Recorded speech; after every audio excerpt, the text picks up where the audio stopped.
E nessa manhã, meus irmãos, nós começamos uma nova série na nossa escola bíblica dominical. É sobre a carta de Paulo aos Romanos. Como o tema desse ano é Fundamentados na Palavra, como os irmãos estão vendo aqui na frente, nós queremos aprender cada vez mais da palavra do Senhor, ainda mais de uma carta tão especial, uma epístola tão edificante quanto a carta de Paulo aos Romanos.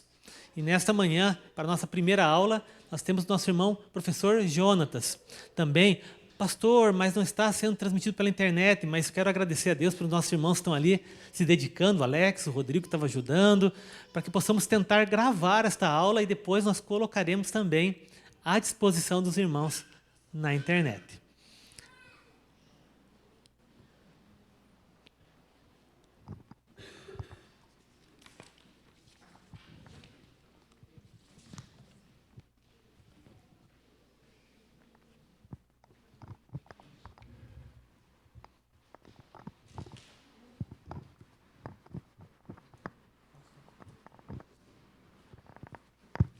Então vamos orar, meus irmãos. Senhor, obrigado, Pai querido, pelo cuidado, pelo amor derramado, pela Tua fidelidade, que é eterna, Pai querido, mas também, Pai querido, porque o Senhor deixou a Sua palavra para falar ao nosso coração, Pai, para guiar a nossa vida, e através, Pai amado, daquilo que aprendemos e praticamos, nós possamos cumprir o nosso propósito e glorificar o Teu nome. Pedimos que de maneira especial, mais uma vez, o Senhor fale, Pai, através do Jonatas, tudo aquilo que Ele preparou, de acordo com a Tua palavra, Pai, que seja ministrado ao nosso coração, porque queremos aprender cada vez mais o Senhor. O abençoa, em nome de Jesus. Amém. Buongiorno. Não, é bom dia, né? Vamos falar em italiano, parlare italiano, falar sobre a carta do apóstolo Paulo para a igreja em Roma, né? Então, a gente vai falar sobre Roma, precisamos falar italiano, pode ser, Rubens? Você que é um professor aí de linguística, vai me ajudar. Parlare italiano. Fala italiano, Rubens? Não, só inglês mesmo, e português. Muito bem. Queridos, então eu quero novamente cumprimentar a igreja com a paz no Senhor e dizer que é uma grande responsabilidade, né, para nós, professores, estarmos aqui para compartilhar um pouquinho sobre essa carta que é tão importante e tão preciosa para a história da nossa igreja, né? É uma carta que nos ensina, nos traz muitas doutrinas, ensinamentos, mas, na verdade, ela é um grande compartilhamento do Evangelho, né? Nós já estudamos aqui em séries passadas os Evangelhos, né, de Mateus, Marcos, Lucas, mas a carta de Paulo eu gostaria que você encarasse também como um grande manifesto do Evangelho do Senhor, né? Para que nós possamos aprender e, enfim, e crescer espiritualmente em conhecimento, absorvendo informações que são preciosas e que estão escritas nesses 16 capítulos da carta de Paulo aos Romanos. Teremos uma série de aulas, né? São alguns professores que irão falar e nós separamos, né? Eu, pastor e o Vidal, separamos essa série em capítulos dando sequência ao livro de Romanos. Então, hoje nós estudaremos o capítulo 1, né? Primeiro nós vamos fazer um apanhado geral aqui da carta, entender um pouquinho do contexto histórico, né? De quem era o público-alvo dessa carta, quem escreveu essa carta, sob quais circunstâncias, né? Sempre a pergunta, né? Para quem ele escreveu, para que ele escreveu, né? De onde ele escreveu, como é que foi escrita essa carta. E, em sequência, nós continuaremos aí no capítulo 2, 3, até finalizarmos o livro de Romanos. Portanto, é muito importante que você assista toda a série, né? Para que ela possa fazer sentido, né? As informações que eu vou trazer hoje, tenho certeza que irão contribuir para a sua compreensão das próximas aulas, até o final da nossa série de estudos sobre a carta aos Romanos. Amém? Então, antes de nós mergulharmos de fato na leitura da palavra e lermos para entender o que o apóstolo Paulo quis nos dizer, eu gostaria de trazer um apanhado geral aqui sobre a cidade de Roma, né? A cidade de Roma. eu sei que, acho que a Lu e o Rafa já foram, né? Já passaram por Roma, mas alguém aqui mais teve a oportunidade de conhecer Roma? Professora? Uma cidade bonita, histórica, né? Uma cidade com muitos lugares que marcam muito a história da Idade Média, enfim, a história do Império Romano. Ali nós vemos algumas obras da arquitetura de Roma, né? E Roma foi uma cidade que os historiadores acreditam foi fundada no ano de 753 a.C., né? Diz a lenda, vocês conhecem a lenda do início da cidade de Roma, dos irmãos Rômulo e Remo, né? Que foram abandonados e foram amamentados por uma loba e criados ali por camponeses e deram início a essa cidade, né? Que na época ali do apóstolo Paulo, na época ali um pouco antes também, na época de Jesus Cristo, era a maior cidade do mundo, né? Historiadores acreditam que era uma cidade com cerca de 1 milhão de habitantes naquela época. Pense, né? Estamos falando realmente de uma cidade aí global, né? Uma cidade muito grande. Roma, que começou com uma monarquia, né? Roma teve, às vezes a gente pensa que Roma era só o império, né? Mas Roma teve a fase dos reis, né? Teve o rei de Roma, que inclusive historiadores acreditam, né? Essa lenda do Rômulo e Remo, que o Remo acabou matando Rômulo e se tornou o primeiro rei de Roma, né? E aí, após a queda da monarquia romana, surgiu então a República Romana, né? E aí nós temos aqueles aspectos históricos do primeiro triunvirato, né? Segundo triunvirato. Eu não sou um especialista nisso, longe, né, de ser, mas quem gosta bastante de história, tenho certeza que estuda ali a parte da República Romana, com os plebeus, né? Com os patrícios, enfim, toda aquela divisão de hierarquia dentro da sociedade romana, até que a República de Roma cai, né? Com conflitos entre o triunvirato, né, que eram 3 líderes, e aí surge então os primeiros imperadores de Roma, né, que eram realmente figuras que centralizavam todo o poder político, o poder bélico, até o poder religioso sobre aqueles cidadãos, né, de Roma. E o Império Romano foi, né, considerado pelos historiadores o maior império, né, o maior império ali, tanto em expansão territorial quanto em população. Alguns acreditam que no auge do Império Romano, com a sua maior extensão territorial, nós estávamos falando aí de cerca de 6 milhões de pessoas, tá? Não só em Roma, mas em todo o vasto Império Romano, que ia até ali a região do Egito, até em cima na Grã-Bretanha, tudo ocupado pelo Império Romano. E como é que o Império Romano conseguiu tal expansão? O Império Romano se caracterizava por uma força de guerra, né? Um movimento bélico muito intenso. Nós tínhamos soldados de elites, né? Soldados que realmente eram profissionais da guerra. E naquela época, quando o Império Romano chegava em uma região, basicamente não dava chance para nenhum adversário, né? Tomava, conquistava ali sem muita dificuldade, né? Nós podemos citar aí a guarda pretoriana, depois vai aparecer com Paulo pregando, né, para esse esquadrão de elite ali do exército romano, né? Então nós temos a história dos imperadores ali, o primeiro imperador, né, César Augusto, até a chegar ali no ano, ficou como imperador muitos anos, até 14 depois de Cristo. E no ano de 64 depois de Cristo, né, Roma passou por um grande incêndio, né? Historiadores também acreditam, pelo que eu andei pesquisando, não existe evidência, mas é dito, né, é escrito e é estudado, que um imperador bem malucão da cabeça lá, ficou mais maluco ainda e saiu colocando fogo em Roma. Vocês conhecem que imperador é esse que eu estou falando? Nero, né? Então, Roma era realmente uma cidade, né, uma metrópole, quase que, né, na expansão territorial, realmente um continente, o Império Romano, mas era uma cidade muito, muito global, né? Uma cidade de repercussão internacional. Tanto que Paulo cita em um dos seus versículos que o que a igreja de Cristo estava fazendo em Roma repercutia ao redor do mundo, né? Porque tudo que acontecia em Roma acabava ganhando uma repercussão muito grande. Era uma cidade muito conhecida, muito visitada, muito populosa também, né? Muito bem. Tem vontade de conhecer Roma? Eu tenho, né? Uma cidade bem legal para quem gosta de história. E dentro de Roma nós temos o menor estado, né, organizado do mundo, que é o estado do Vaticano, né? Que é considerado um país que fica dentro da cidade de Roma, onde lá fica toda a base da Igreja Católica, né, onde o Papa reside dentro do Vaticano. Ok? Não quis dar uma aula de história aqui para os irmãos, misericórdia, longe disso, mas só trazer um apanhado sobre essa cidade histórica que nós falaremos aí nas próximas semanas, né? Uma vez que a carta é de Paulo aos Romanos, então o destino dessa carta foi a cidade histórica de Roma. Tá? Roma ainda que é hoje, né, a capital da Itália. Muito bem. E a igreja do Senhor em Roma?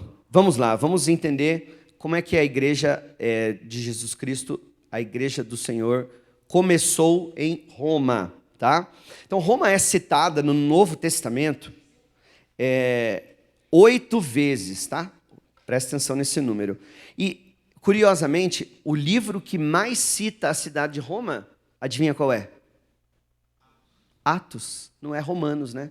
Romanos cita a cidade de Roma 2 vezes. Atos cita a cidade de Roma 5 vezes, né? E em 2 Timóteo nós temos uma 8ª citação à cidade de Roma, né? A carta de Paulo, a última, né, que ele escreveu, 2 Timóteo, né? Bom, qual foi então para nós entendermos a origem da igreja de Jesus Cristo na cidade de Roma? Os irmãos, gostaria que abrissem as Bíblias no livro de Atos, capítulo 2, no versículo 10. Atos 2. Atos 2, capítulo 2, versículo 10. Nós estamos falando de uma festa muito popular entre os judeus, né, celebrando ali também a Páscoa. Alguns dias depois da Páscoa, né, acontecia o Pentecostes. 50 dias, obrigado, pastor. Após a Páscoa, acontecia a festa de Pentecostes, né? E nesse momento, durante a festa de Pentecostes, nós já estudamos isso outras vezes, nós já lemos, aconteceu o derramamento do Espírito Santo, né? E as pessoas foram tomadas pelo Espírito Santo e falaram outros idiomas, e ali estabeleceu quase que a pedra fundamental, o início ali da evangelização, né? E a Bíblia diz ali em Atos 2, no versículo 10, que tinham pessoas de todos os lugares do mundo ali, representantes de todos, talvez seja um exagero, mas de muitos lugares, tá, ali do continente, pessoas vindas da Europa, da África, enfim. E ele cita algumas cidades, né? Então ele fala, olha, da Frígia, da Panfilha, do Egito, das regiões da Líbia, nas imediações de Cirene e romanos, que aqui residem, né? Então, durante esse ato, né, durante o Pentecostes, a descida do Espírito Santo, a Bíblia relata que existiam ali romanos, pessoas que eram naturais de Roma, e nós entendemos que essas pessoas que ao voltarem para a cidade de Roma, que deram início ao trabalho, né, à igreja de Cristo. Então, esse Pentecostes é uma evidência bem clara ali sobre essa fundação, né, da igreja do Senhor Jesus em Roma. Algumas vertentes acreditam, algumas instituições religiosas, falam sobre Pedro, né, que Pedro seria o bispo da igreja em Roma, seria o primeiro pastor, ou fundador da igreja de Jesus em Roma. Mas é fato de que não existem evidências que mostram isso, né? Até porque, meus irmãos, eu acho que depois nós vamos ler ali os versículos no primeiro capítulo, mas se Pedro, discípulo de Jesus, né, fosse realmente de fato ali o pastor, o bispo da igreja em Roma, com certeza Paulo faria alguma saudação ali a Pedro, né? Enfim, no capítulo final também, onde nós temos a saudação, uma grande, né, lista ali de nomes citados por Paulo, nós não encontramos referência a Pedro. Então, seria uma situação bem indelicada, não seria? Por isso que é improvável que Pedro... Não que Pedro não tenha participado da igreja em Roma, né? Pedro pode ter sido, sim, após, né, a implantação da igreja, um pastor ali bem ativo, né, um missionário bem ativo na igreja na cidade de Roma, mas não há evidências de que tenha sido ele que começou. No ano de 41, o imperador Cláudio, 41 a 54 depois de Cristo, o que é que ele fez na cidade de Roma? Ele expulsa os judeus da cidade de Roma, né? Ele faz uma expulsão em massa, tira ali essas pessoas da cidade de Roma. E na carta de Atos, de novo, Lavínia, coloca para mim, no capítulo 18, no versículo 2, nós temos uma citação de um casal que havia sido expulso de Roma, né? Ali tem uma referência. Olha, Atos 18, no versículo 2. Lá encontrou certo judeu, era um judeu, chamado Áquila, natural do Ponto, recentemente chegado da Itália. Aqui ele não especifica Roma, né? Mas como nós sabemos aqui é a época do Império Romano, então eu estou dizendo que o imperador Cláudio expulsou os judeus do Império Romano, não necessariamente da cidade de Roma, mas ali nós podemos entender sim como cidade de Roma. Com Priscila, sua mulher, em vista de ter Cláudio, né, o imperador Cláudio, decretado que todos os judeus se retirassem de Roma. Paulo aproximou-se deles. Então ali, né, Paulo tentou estabelecer uma relação com seu amigo Áquila, né, casado com Priscila, um casal que veio expulso da cidade de Roma. Então também acredita-se que muitos desses judeus que foram expulsos de Roma, anos depois voltaram à cidade e deram sequência ao trabalho iniciado por aqueles romanos que estavam no Pentecoste. Ok? Os irmãos entenderam, então, esse início da igreja de Jesus Cristo na cidade de Roma? Tá? Essas são as evidências históricas que nós temos, né? Muito bem. Dando sequência, então, como eu comentei, os romanos, né, em Pentecostes. Quem fundou a igreja? Acredita-se que romanos que estavam presentes nesse dia tão histórico, nesse dia especial, ao voltarem. E quem eram os membros da igreja? Legal que saiu ali, né? Tópico 1, tópico 1, tópico 1, tópico 1. Mas tudo bem. Os membros da igreja, a igreja de Roma era formado por gentios e judeus, né? Paulo escreve para esses dois públicos que juntos ali formavam a igreja. Então, dentro do livro de Romanos, nós temos a citação aos gentios. Os irmãos sabem, gentio é não judeu, né? Podemos interpretar assim, né? Então, os judeus e os gentios. O livro de Romanos cita a palavra gentios 23 vezes e a palavra judeus 13 vezes, tá? Então, nós temos ali bastante evidência de que a igreja em Roma era uma igreja plural ali, né? Não era uma igreja só de judeus nem só de gentios. Você tinha esses dois povos ali trabalhando junto na obra de Cristo. Amém? Sobre a igreja em Roma, os irmãos estão entendendo? Continuando. Bom, sobre a carta. Vamos falar um pouquinho sobre em quais circunstâncias essa carta foi escrita, a data também, né, que ela foi escrita, para que nós possamos entender esse contexto histórico. Então, acredita-se, abra comigo, por favor, em Romanos 16, no versículo 22. Vamos lá, hoje nós vamos passear um pouquinho aí em Romanos. Romanos 16, 22. Olha só que interessante, né? Eu, Tércio, que escrevi esta epístola, vos saúdo no Senhor. Mas espera aí, está errado, né? Não foi Paulo que escreveu. Não, Paulo ditou a carta, tá? Tércio era um escritor... amanuense, que escrevia à mão, né, aquilo que o apóstolo falava. Então, acredita-se que Gaio, né, que foi o amigo lá de Paulo, providenciou esse amanuense, Tércio, para que ele escrevesse ali o ditado, né, que Paulo estava querendo dizer à igreja em Roma. E que ano isso aconteceu? Acredita-se que por volta do ano 57 depois de Cristo, tá? Quase 60 anos depois de Cristo, que a carta tenha sido escrita e enviada a Roma. Por que enviada a Roma? Não foi escrita em Roma? Não.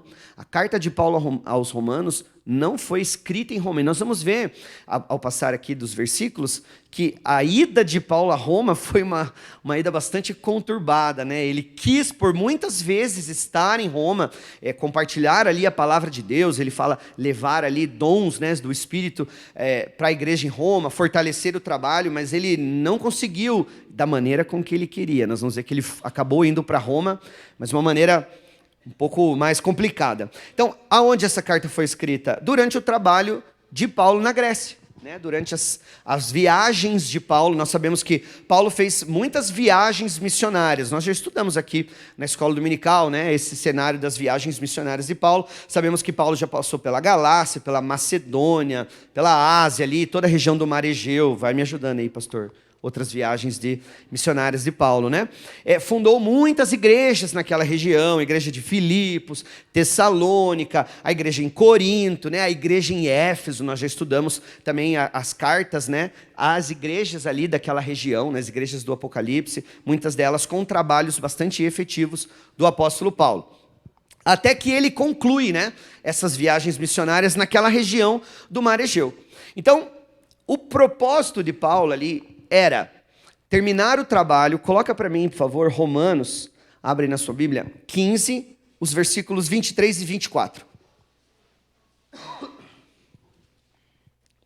Então, nós estamos falando dessa viagem de Paulo ali para a Grécia, e ele cita ali, ó: mas agora, não tendo já campo de atividade nestas regiões, e desejando há muito visitar-vos, penso em fazê-lo quando em viagem para a Espanha. Pois espero que de passagem estarei convosco e que para lá seja por vós encaminhado, depois de haver primeiro desfrutado um pouco a vossa companhia. Então Paulo estava escrevendo essa carta, dizendo que ele gostaria, uma vez que ele já tinha encerrado o seu trabalho ali naquela região, passar por Roma, porque o objetivo dele era ir até a Espanha, tá? Então ele queria ir para a Espanha, passando por Roma para ter com os irmãos ali da Igreja do Senhor e depois seguir em viagem a Roma. Mas antes disso, Paulo tinha recolhido ofertas, né, das igrejas ali da Macedônia e da Acaia. Ofertas para quem?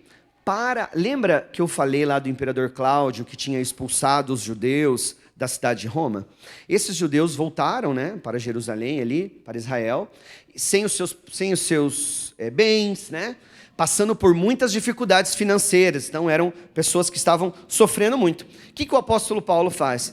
Durante essa viagem missionária à Grécia, ele junta uma boa quantia de dinheiro, né, de ofertas das igrejas da Macedônia, enfim, da igreja de Acaia, e ele pretende levar essa oferta para os judeus ali em Israel, que estavam passando por necessidades. Então o itinerário de Paulo era sair da Grécia, ir até Jerusalém, levar essas ofertas, né, ir para a região ali de Israel, seguir de Israel, passando por Roma, para depois chegar no seu destino final na Espanha. Mas o que aconteceu ali quando ele chega para levar essas ofertas?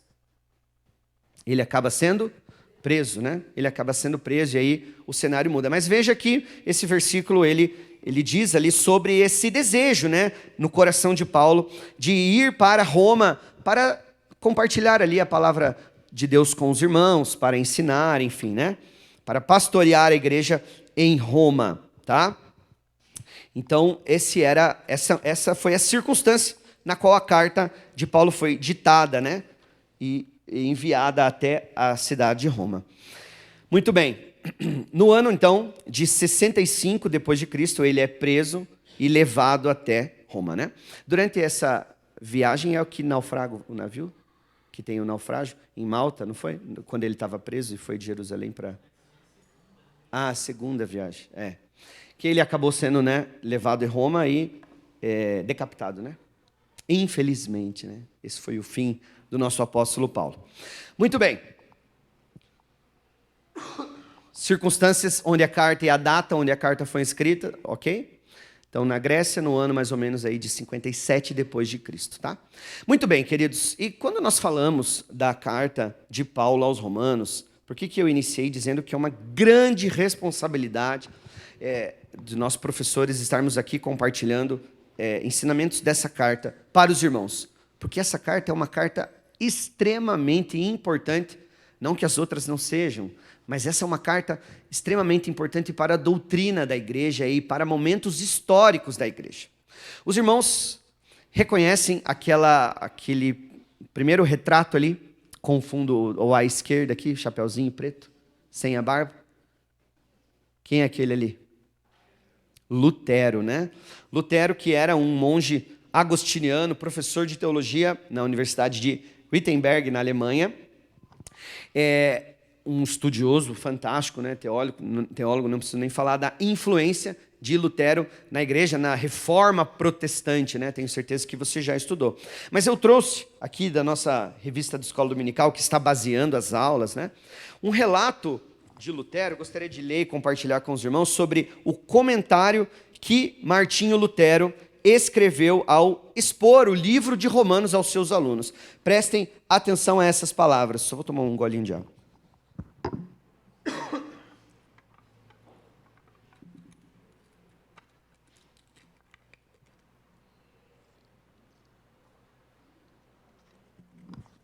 Olha só que comentário precioso.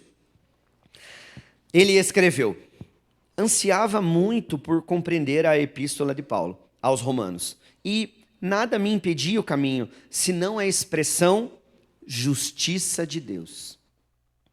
Porque entendia como se referindo àquela justiça pela qual Deus é justo quando pune os injustos.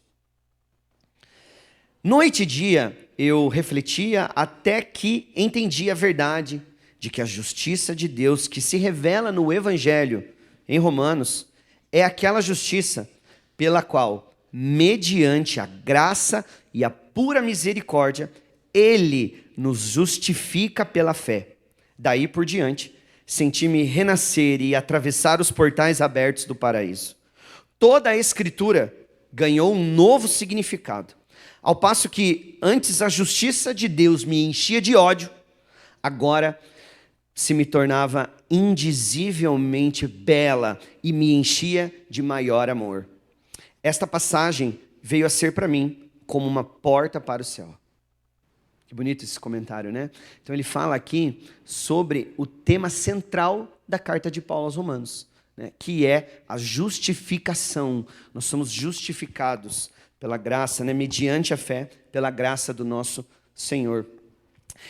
E esse relato de Martinho Lutero influenciou muitos outros estudiosos, como, por exemplo, aquele segundo rapaz que está ali, os irmãos conhecem também, absolutamente influente na Reforma Protestante, que é Calvino, né? João Calvino ali. Repare que eles compartilharam quase da mesma época ali, historicamente falando, mas não que um tenha sido professor do outro, né?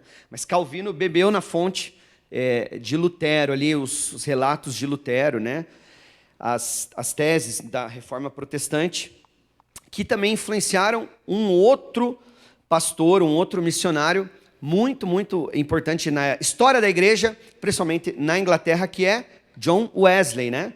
Da igreja metodista, né? Fundador da igreja metodista. E John Wesley também escreveu um comentário sobre Romanos. Depois de ler esse prefácio de Lutero, né? John Wesley, já nascido num lar cristão, mas sem muito ali conhecimento, intimidade, conhecimento tinha, né? Mas sem muita espiritualidade ali, devoção, escreveu em seu diário as seguintes palavras que eu também quero compartilhar com os irmãos.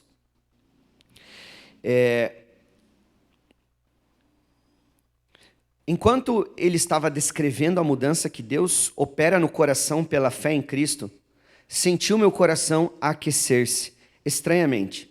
Senti que confiava em Cristo, somente em Cristo, para a minha salvação. Foi-me dada a certeza de que Ele tinha levado embora os meus pecados, sim, os meus pecados, e me salvou da lei do pecado e da morte. Esse é o comentário que John Wesley escreve a respeito da carta de Paulo aos Romanos e também dos comentários de Martinho Lutero. Então, influenciou um grande homem ali que foi muito importante para a igreja, né? Era da igreja anglicana, depois continuou o seu trabalho, e o pastor John Stott, que também era britânico, né? Também era inglês, escreveu livros que são vendidos até hoje, A Cruz de Cristo, né? Qual outro? Esqueci agora o nome.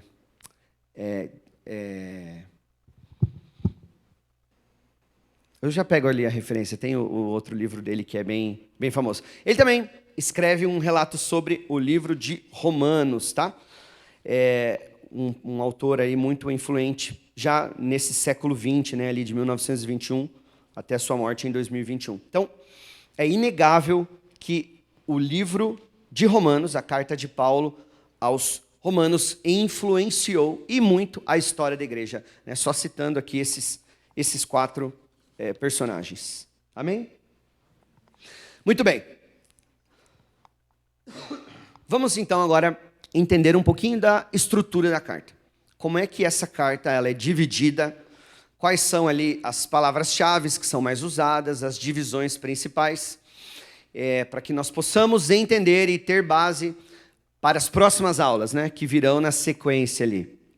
Misericórdia quem for falar da aula 9 a 11 ali, ó, a eleição, ficou com o pastor. Muito bem. Então, a estrutura da carta de Paulo aos Romanos, ela segue a seguinte ordem. Então, nós temos... Os irmãos estão enxergando bem ali? Não? Tá ruim, tá pequeno, né? Não sei se tem como dar zoom. Mas não tem problema. Eu vou falando aqui para os irmãos, então, tá? Durante os 3 primeiros capítulos, preste bem atenção, do capítulo 1 ao capítulo 3, nós temos Obrigado, Lavínia. Nós temos a parte da condenação. Paulo fala que... Abra sua Bíblia lá para mim, por favor, em Romanos 3, versículo 10.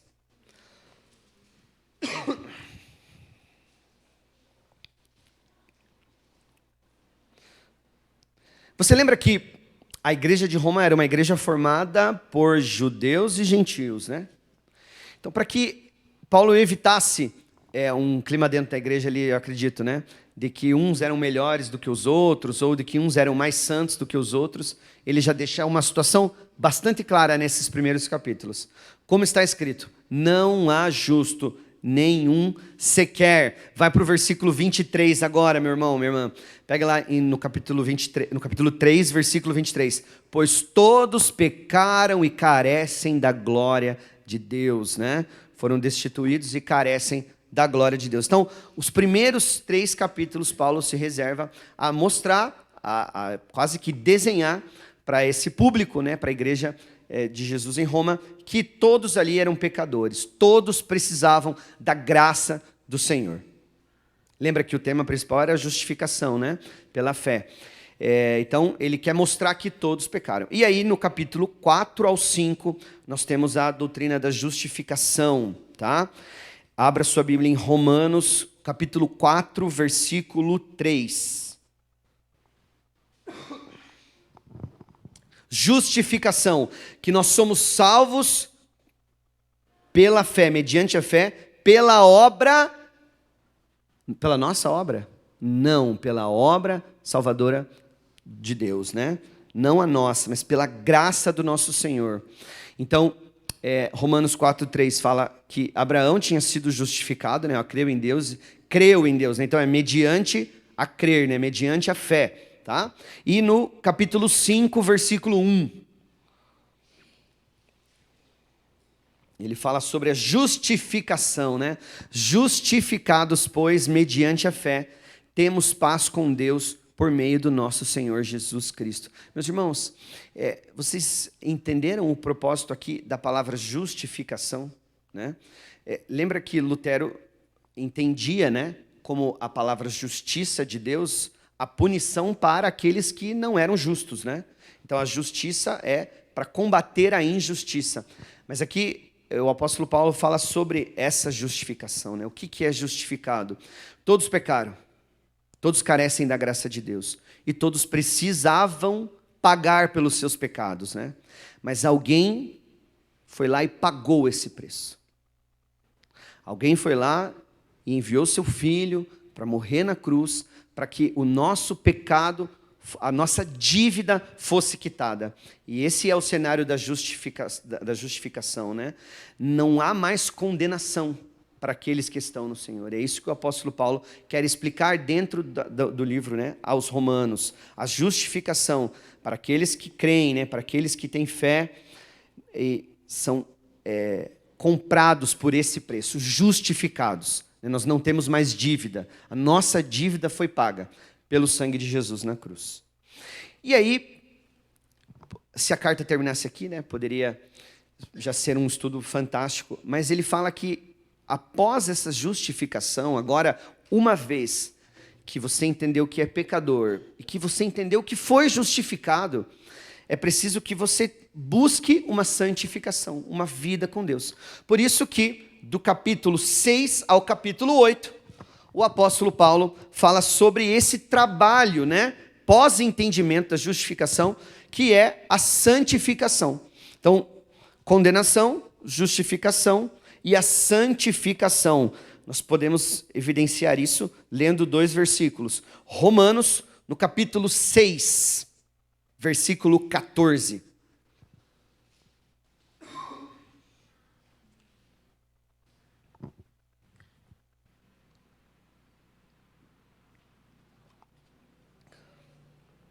Porque o pecado não terá domínio sobre vós, pois não estáis debaixo da lei, e sim da graça.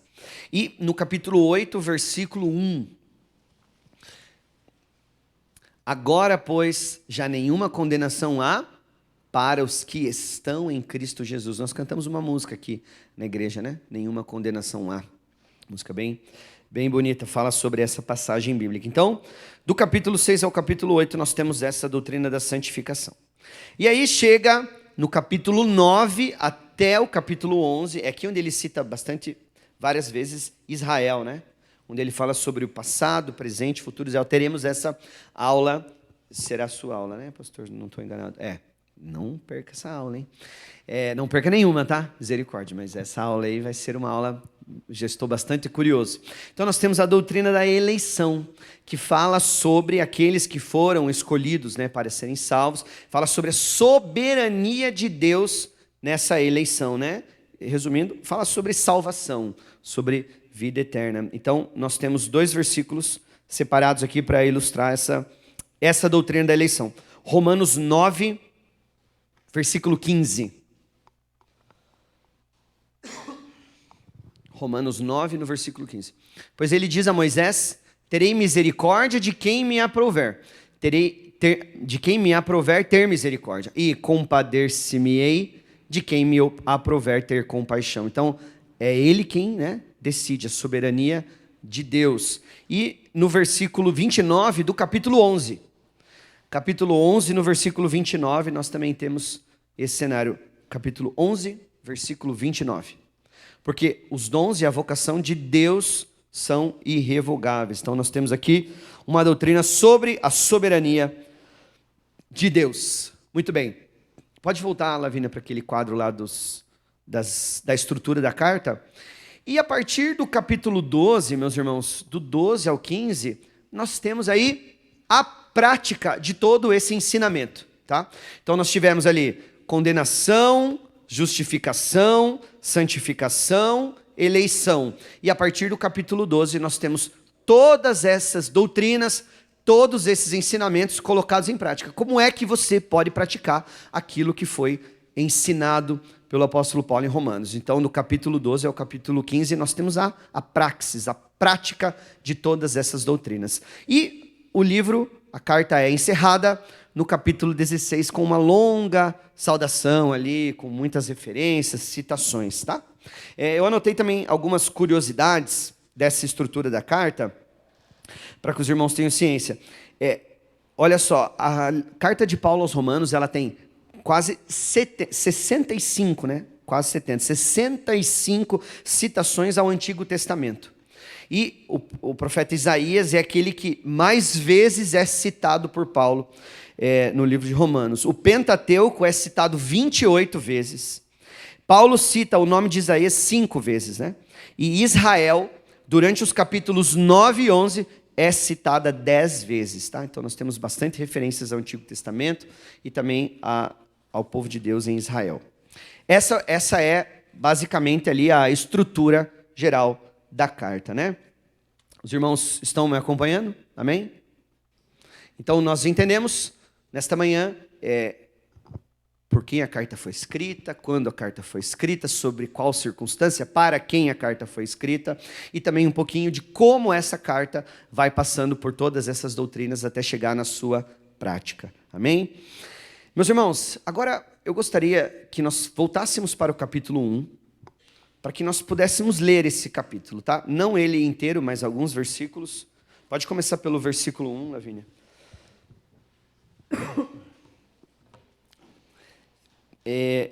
nós vamos agora focar um pouquinho mais nessa abertura do livro da carta de Paulo aos Romanos, tá? Pega comigo, por favor, aí, no capítulo 1, versículo 1. Então ele fala assim: Paulo, servo de Jesus Cristo, chamado para ser apóstolo, separado para o evangelho de Deus. Repare que nesse primeiro versículo, nós já temos Paulo fazendo referência, né, a três grandes características dele ali. Olha só, ele diz ali que ele é servo de Jesus Cristo. Servo. Que mensagem Paulo gostaria de passar àqueles leitores que receberiam essa carta, dizendo que ele era servo de Jesus Cristo? Paulo se considerava servo de Jesus Cristo. Isso é um relato bastante humildade, né? Ele demonstrava bastante humilde, que ele era servo de Jesus, submisso, né, à vontade de Jesus e os seus ensinamentos. Então, demonstra uma grande humildade de Paulo para com esses leitores, né? Eu sou servo de Jesus. Mas ele também fala que ele foi chamado para ser apóstolo.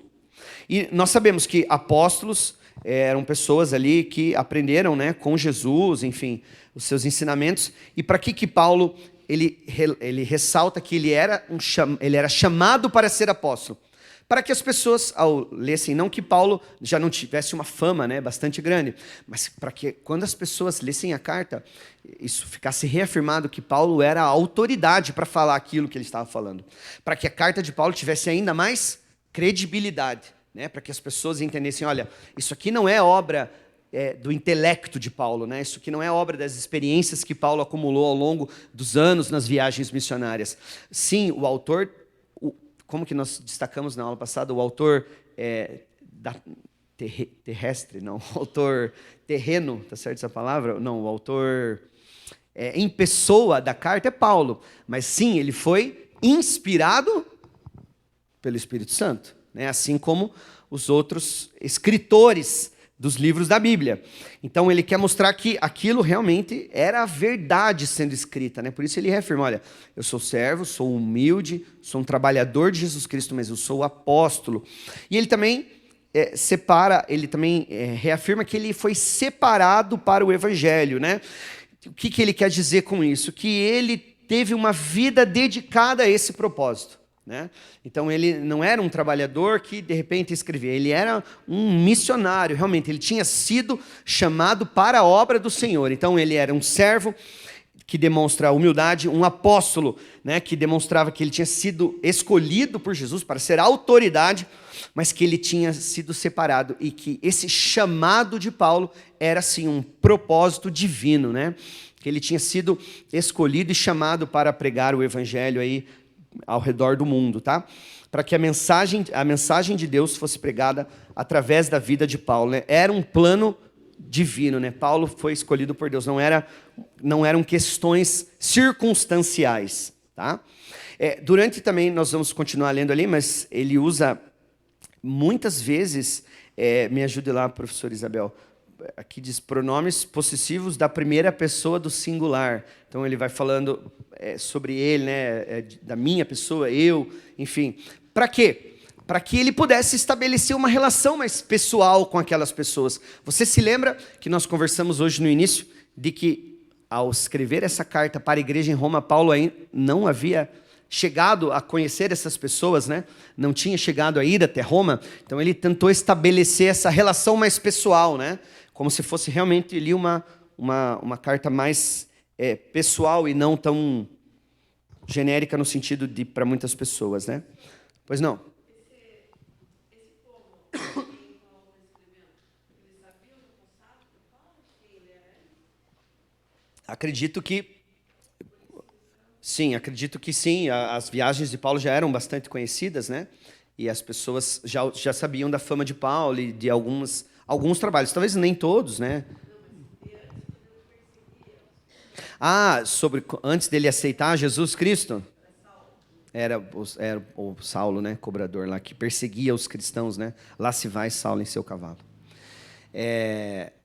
Pastor, não sei, será que eles tinham conhecimento que ele não foi Paulo sempre?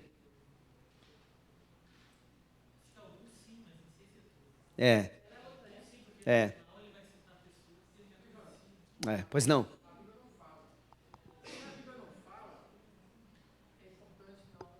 Isso, a gente não pode fazer conjecturas do que poderia ou não poderia ser. Mas olha, lembra que as pessoas que começaram a igreja em Roma estavam lá no Pentecostes, né, convivendo com pessoas ali da região, convivendo com os judeus ali. Acredito que essa ideia já deveria ter sido compartilhada com algumas pessoas.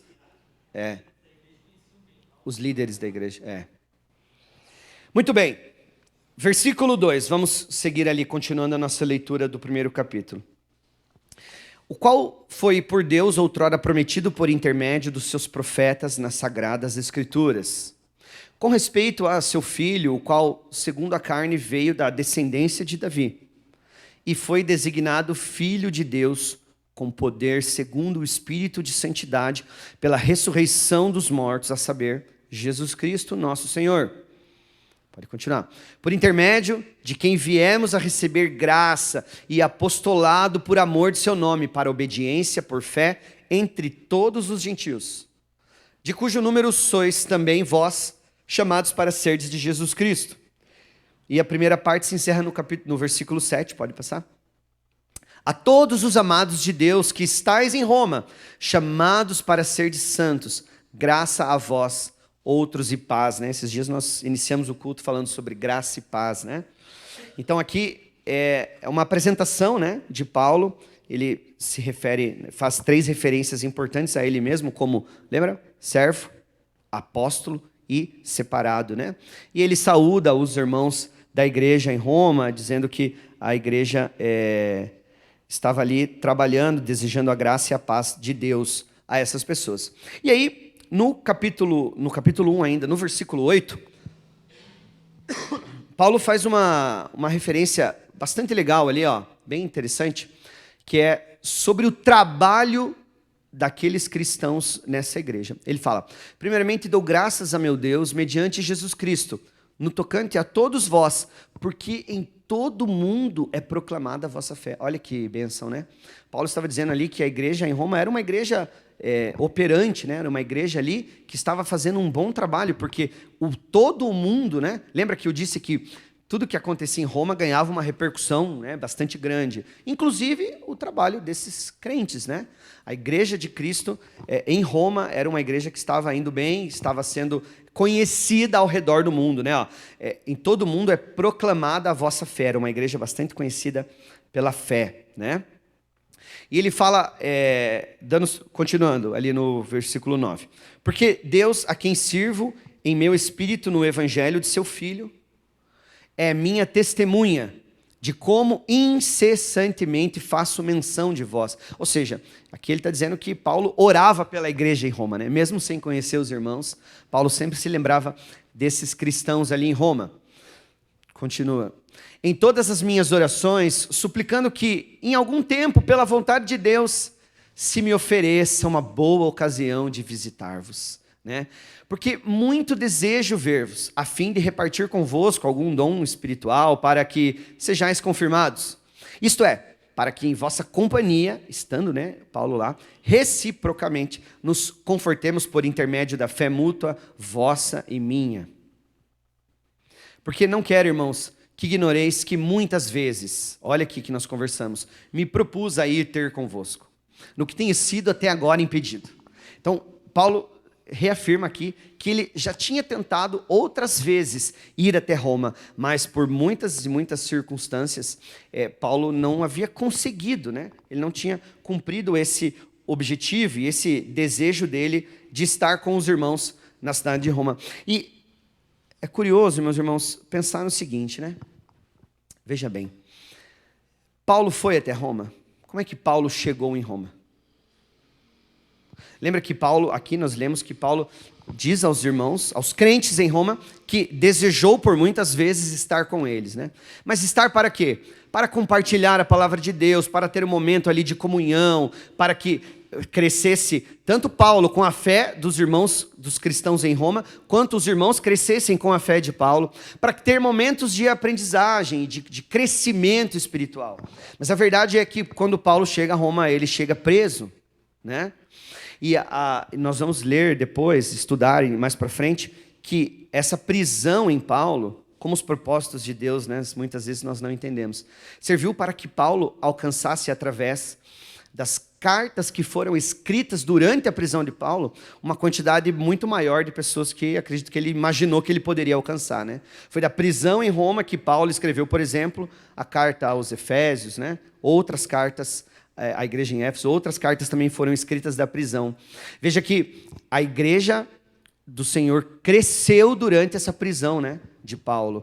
E eu acredito até que os irmãos, os cristãos em Roma, deveriam olhar assim e falar, olha, Paulo está preso, né? E fazendo o que está fazendo, pregando aos soldados, convertendo pessoas da elite da sociedade em Roma, né? Mesmo na cadeia. E nós aqui em Liberdade muitas vezes não fazemos, né? Então a igreja cresceu, tenho certeza, mesmo com a prisão de Paulo. O que leva algumas pessoas a acharem que a melhor maneira de uma igreja crescer é prender o pastor. Mas misericórdia, acho que não precisa chegar nesse ponto, né? Mas veja, meus irmãos, que nós não entendemos muitas vezes os planos de Deus, né? Os propósitos de Deus. Nós não sabemos como é que seria essa estadia de Paulo em Roma, se assim ele conseguisse, né, desejando cumprir o seu itinerário. Fala, Flávio. Tem uma questão interessante, né, que era propósito de Paulo ir para Roma e era de Deus também. Paulo tinha um projeto de viagem bem mais interessante. Sim, é.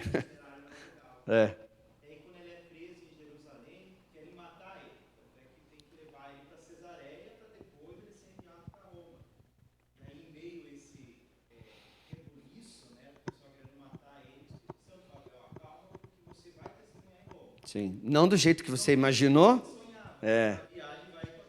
Sim. Mas por isso que nós queremos que os planos de Deus são melhores do que os nossos, né?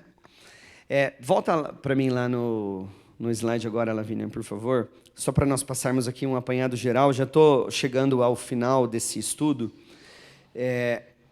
Então, nós conversamos aqui. Então, Paulo, nós lemos ali, né, o início do versículo A1 até o 9, né, que nós lemos. Não, até o 10.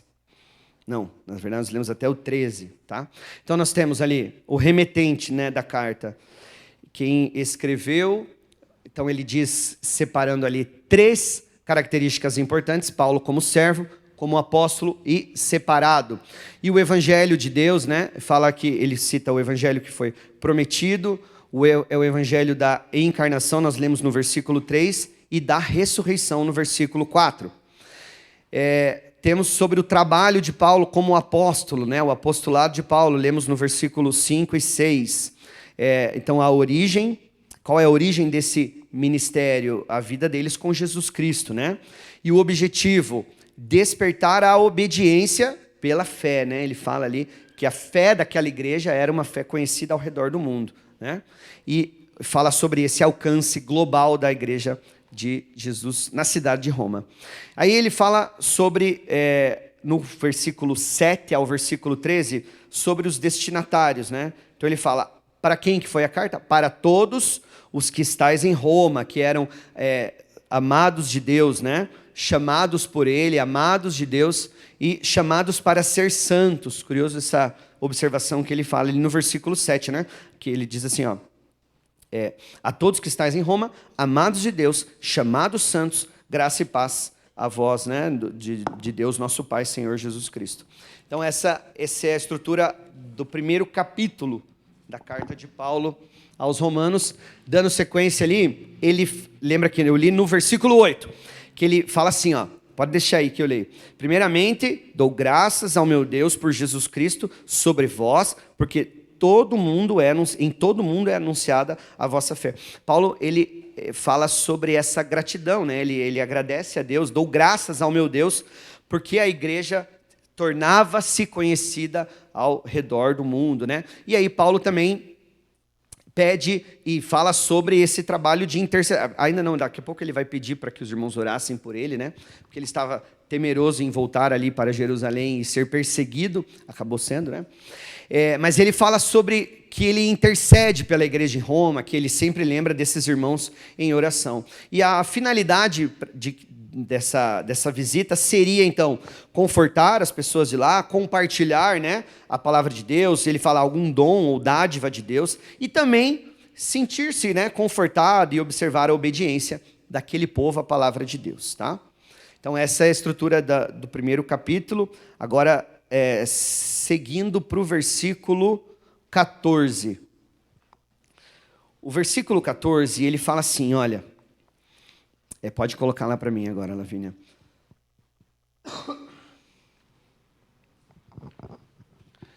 Acolhei capítulo 1, versículo 14. 1:14. Pois sou devedor tanto a gregos como a bárbaros, tanto a sábios como a ignorantes. Olha o contexto desse versículo. O que Paulo quer dizer, e eu quero encerrar aqui esse estudo, pelo horário também, e porque nós temos ensaio do louvor ainda hoje. Eu quero encerrar esse estudo explicando o que Paulo quer dizer nessa passagem com um devedor, né? Paulo devia dinheiro a essas pessoas? Claro que não. Paulo se enxerga como um devedor, porque Paulo conhecia o Evangelho. Paulo sabia da vida e da obra de Jesus Cristo, sabia das boas novas que o Evangelho traz. Paulo tinha esse conhecimento. E ele entendia que uma vez que ele possuía esse conhecimento, não compartilhar esse conhecimento era um erro. Ele se sentia em dívida com as pessoas que ainda não conheciam o Evangelho. Entende? O propósito dessa carta o propósito desse versículo, quando ele diz, eu sou devedor, ele diz assim, eu preciso compartilhar o que eu sei sobre o Evangelho de Jesus Cristo, sobre as boas notícias com todos esses povos, com gregos, com a bárbaros, a sábios, a ignorantes. Né? Ele se sente na obrigação, de uma vez que ele tem esse entendimento, de compartilhar. E talvez essa seja também uma grande lição que nós possamos aprender com esse versículo, com o primeiro capítulo da carta de Paulo aos Romanos. Nós, cristãos, conhecedores da palavra de Deus, sabendo do Evangelho, das boas novas, das boas notícias da salvação, da justificação mediante a fé, nós também assim somos, devedores, né? Nós também precisamos nos enxergar como em dívida com as pessoas que não conhecem ainda esse Evangelho. Eu quero que nesta manhã você reflita sobre isso e realmente permaneça nos caminhos do Senhor e com esse sentimento de que nós temos essa missão, né? Que é pregar o Evangelho a toda criatura, que é levar a palavra do Senhor. Pois não, Fernando?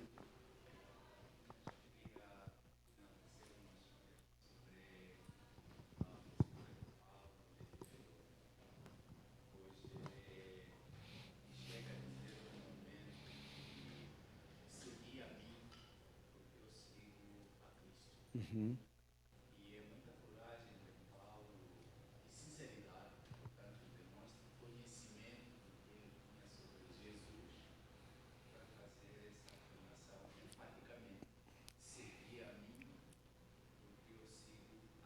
Sim. Uhum.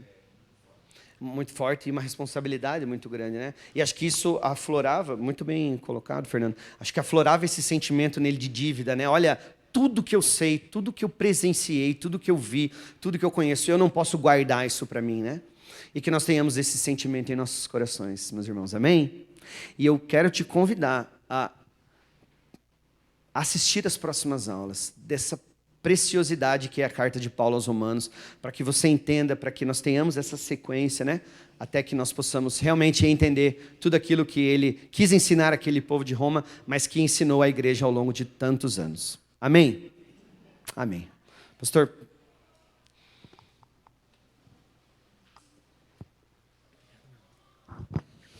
Amém. Alguém tem alguma dúvida? Aproveitar que o Jean está aqui na frente ainda. Flávio?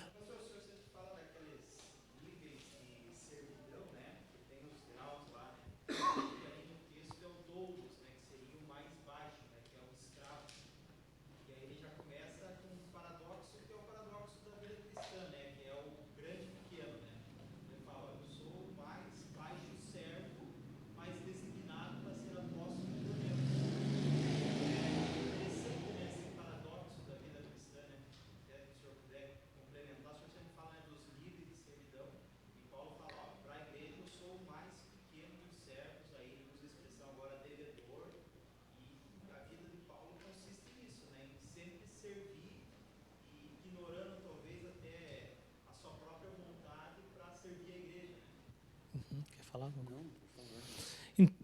Obrigado, meu irmão, é verdade. Veja, o nosso chamado, meus irmãos, é para servirmos. O apóstolo do Senhor, né, como o nosso irmão João explicou, né, que tinha essa autoridade dada por Deus, por ser chamado pelo Senhor. Ele já começa dizendo, eu sou servo. E como nosso irmão Flávio comentou, a palavra servo no grego, meus irmãos, ela tem várias origens. Só que a palavra que ele escolhe, de maneira proposital, é doulos. E doulos naquela época era escravo. O que ele está falando? Eu sou escravo de Jesus Cristo. Ou seja, ele é o meu Senhor. Então, quando nós pensamos em sermos da igreja, pastor, o que é ser da igreja? É entender que nós somos chamados, separados para sermos santos, né? Separados pelo Senhor, mas para servirmos. E esse serviço, no Novo Testamento, tem algumas palavrinhas, né? Doulos, diáconos, que mais? Alguém me ajuda? Leiturgos, né? Hiperutes ou hiperates, né? Ah, pastor, quer dizer cada um desses? A gente fala mais para frente, senão vai ser uma outra escola dominical. Mas ele já começa no mais básico. Nós estamos aqui porque nós temos um Senhor. Ele nos libertou e agora nos libertou para servi-lo, que é um privilégio, porque ele é um grande Senhor, ele é um bom Senhor, ele é um amável Senhor. Era mais ou menos isso, Flávio? Né? E Paulo já começa assim, se eu, apóstolo, sou servo, não é um bom exemplo para a gente? Nós também somos servos desse Cristo que nos amou. Ok? Não, mais ninguém? Rubens?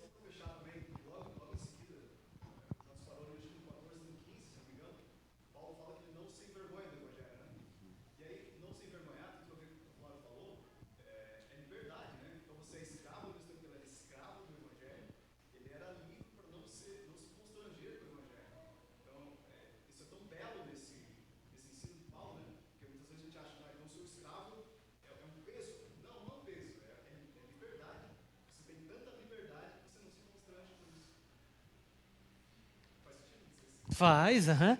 E posso jogar para a vida prática também de Paulo? Que Paulo teve um outro problema.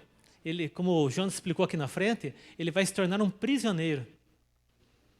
Por isso que ele vai escrever depois para Timóteo, diz assim, ele não tenha vergonha de mim. Né? Não se envergonhe porque é por causa do Evangelho. Então veja, ele não tinha vergonha do Evangelho e nem da condição depois que ele vai ter por causa do Evangelho. Porque ele entendia que era um privilégio. Nossa, é uma outra visão, né? Ah, mas olha, você está passando por dificuldades, você não tem vergonha? Não, porque eu sei em quem tenho crido e estou bem certo que Ele é poderoso para guardar o meu depósito até aquele dia. Olha como é que o apóstolo Paulo enfrentava as dificuldades da vida. Às vezes a gente como igreja passa por dificuldade, eu não vou contar para ninguém porque eu sou crente. Como é que crente passa por dificuldade? Não, eu não me envergonho, porque eu tenho o principal que é o Evangelho, é o poder de Deus. Todos passam por dificuldades. A diferença é que nós temos uma grande e boa notícia, que Ele nos salvou e que Ele está conosco e até na dificuldade Ele tem um propósito para as nossas vidas. Era mais ou menos isso também, né? Dá para aproveitar? Perdão, me empolguei aqui por causa do... Muito boa aula, né, do nosso irmão. Mais alguém? Então, lembrando que nosso irmão já preparou, né, o caminho. Agora, a partir da próxima aula, desde o capítulo 1, né, meu irmão? Até o capítulo 16, nós vamos ter professores trabalhando. Por isso que essa aula foi muito importante, que nos deu todo o contexto para começarmos. Vamos ficar em pé, meus irmãos? Vamos orar, então? Vamos agradecer a Deus? Senhor, obrigado, Pai querido. Obrigado pela vida do Jonatas, obrigado por esta aula, obrigado pela série que estamos apenas começando, mas, acima de tudo, Pai, obrigado pela vida de Paulo. Senhor, meu Deus, Senhor, nós sabemos, ó Pai amado, que foi o Senhor que o chamou. Ele vivia perdido, ele vivia perseguindo, Pai amado, ele vivia, Pai amado, matando pessoas, mas o Senhor alterou a sua vida. E hoje nós agradecemos, Pai amado, por aquilo que ele se tornou, graças ao Senhor. E assim também é conosco, Pai. Nós queremos te agradecer por aquilo que nós estamos nos tornando, porque também é graça ao Senhor. E clamamos, ó Pai, que através dessa escola dominical, o Senhor trabalhe no nosso coração e possamos ser tudo aquilo que o Senhor já designou para que sejamos. Amados do Senhor, salvos pelo Senhor, chamados pelo Senhor, servos do Senhor. Muito obrigado, Pai amado. Continua também nos abençoando nesse dia, que possamos ouvir mais Tua voz, estarmos juntos à noite para louvarmos, adorarmos o Teu nome, Pai querido, e possamos também estar sempre praticando a Tua palavra, vivendo a Tua palavra, servindo uns aos outros e, acima de tudo, servindo ao Senhor através do Evangelho. Nós te agradecemos em nome de Jesus. Amém. E agora, amados irmãos, que a graça maravilhosa do nosso Senhor e Salvador, Jesus o Cristo, que o amor eterno de Deus, o nosso Pai, e que o poder, a consolação e os dons do Espírito Santo de Deus estejam sobre a sua vida, sobre a sua casa, sobre a nossa igreja e sobre toda a igreja, Senhor, até a volta de Jesus. Amém e amém. Que Deus abençoe a todos e até a noite, se Deus quiser.